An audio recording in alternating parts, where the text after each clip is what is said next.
preciso fazer aqui publicamente um pedido de desculpas à Fieltech. Estou fazendo aqui diante de você, porque eu conheci a Fieltech, a primeira, lógico, sempre conhecia a marca e tal, mas o produto eu tive um pouco mais de contato, mais ou menos ali em 2011, 12, foi quando estava tendo o lançamento da FT400, antes de lançar, tá?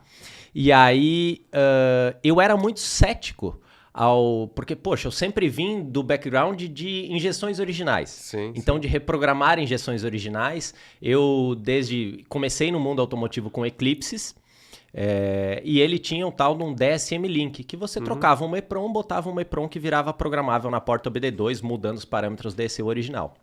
E aí, todo mundo que naquela época convertia o Eclipse para colocar uma FT, perdia diversas funções ali originais, como correção de som da lambda e uma série de outras coisas. E aí eu lembro que eu sou de Porto Alegre, e daí... Tá de Porto Alegre? Eu nasci em Porto Alegre, Não sabia, eu vi um tu antes aí, mas é por isso que eu sei da balaca, por isso que eu sei de as coisas outras lá do sul. E cadê o chimarrão, então, falar nisso? Cara, hoje saímos tanto na correria, mas já estamos providenciando. Segura aí que vai ter chá, tem chimarrão, tem de tudo aqui. Mas daí, voltando, eu tive a oportunidade de sair de São Paulo e ir para o sul e desmontei o meu Eclipse. Isso lá no sítio dos irmãos, o Rafael, o Andrés ali, e eu acho que era o Fábio. O Andrés, que tem uma Eclipse de arrancada lá. Sim. E eles, eu acho que foram meio que uns beta tester de FT400. Pode ser. E eles estavam com um protótipo ali de FT400 e eles falaram, porque isso aqui é o que bufa, porque isso aqui é que é não sei o quê. E eu, na época, falei, cara, vocês estão malucos de tirar uma injeção original para botar um troço desses. E assim, hoje eu fico muito feliz de ver o que na época, com certeza era um pensamento que eu tinha e que muitos outros preparadores também tinham.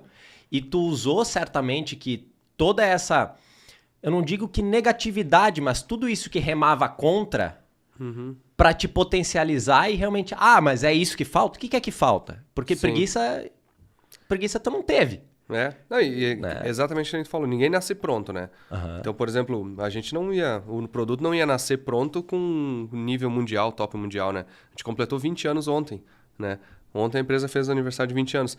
Então, digamos assim que ali em 2010, 11, a empresa tinha 9 anos, 8 anos. Então, olha quanto tempo a gente já trabalhou depois disso, né? Claro.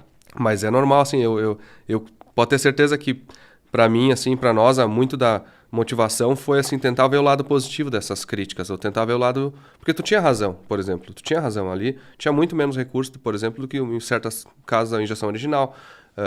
A gente tinha poucas vantagens, assim, que às vezes faziam a diferença para justificar a troca, para justificar. Então, uma injeção original, tu não consegue pegar um carro de arrancada e fazer 500 cavalos, 700 cavalos, ou 1000, por exemplo, nos moldes que se fazia com uma Fieltech, até com carburador. Então, por isso que numa época, 20 anos atrás, o pessoal usava um carburador, às vezes, antes, e tirava a injeção original. Então, é tudo muito recurso que tu tem. E a gente meio que começou de baixo para cima, né? Até brinco que outro apelido que eu digo carinhoso, mas era pejorativo, de pulsador de bico, né? Muitas pessoas sempre nos chamavam de, lá, os caras dos pulsador de bico. E, de novo, para mim, para nós, aquilo era assim, cara, a gente tá começando. Quem dera um dia a gente consiga, né, tá lado a lado com uma injeção importada, com alguma coisa assim. E a gente usou muito isso dessa forma, sabe? De tentar motivar para trabalhar e para batalhar e para, digo assim, calar a boca, mas no sentido de, cara, nós vamos provar que a gente consegue, entendeu?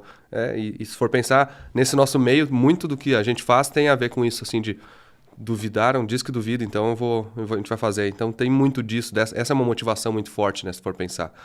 Tanto que porque automobilismo, arrancada, o circuito, qualquer uma dessas, tem obviamente muito dessa competição de bater um recorde, de baixar o tempo e de batalhar para fazer isso. Então a gente só fez isso numa empresa, digamos assim.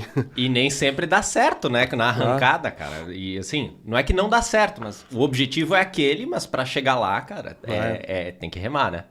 E de novo, ninguém nasce pronto, nenhum carro recordista de arrancada, nenhum carro recordista de nada ganha tudo na primeira corrida, entendeu? E se ganhar vai ser sorte.